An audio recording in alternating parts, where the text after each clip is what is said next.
Like just about every word that's used in social and political discourse has two meanings. It has its literal meaning and a meaning that's used for political warfare, which is often quite different.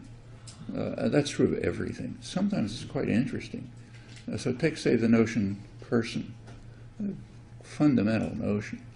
It's very interesting to see the way that's evolved in American law up to the present, and used in a way which is highly significant right now. So you go back to the Magna Carta. It says all free men have certain rights, jury trial,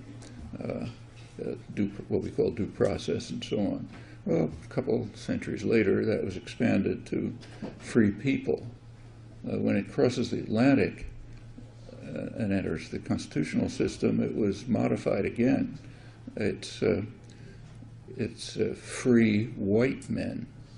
Okay, so blacks are out, and of course the indigenous population are out. They have no rights. Exterminate them. And women were out. As I mentioned, it wasn't until 1975 that even had a guarantee to be on jury trial. Couldn't vote till the 1920s, and so on. So it was a person. The Fifth Amendment says no person shall be deprived of rights, without due process. But it didn't mean the indigenous population. It didn't mean blacks. It didn't mean Native Americans. It didn't mean women, and it didn't even mean poor men, because you had poll taxes and various kinds of restrictions. But when you get to the 14th Amendment, the word has changed. It's expanded. It's again the same phrase, no person shall be deprived of rights. It technically included freed slaves, but that was only technical. But within a couple of years, they were back in slavery after Reconstruction.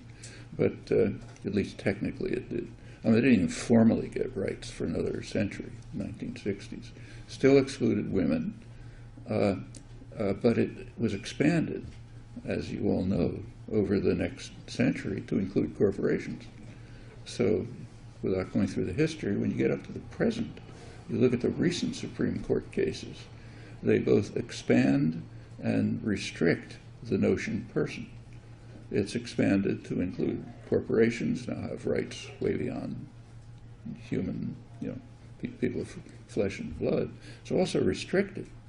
It's restricted to explicitly to exclude undocumented aliens. They don't fall in the category of persons.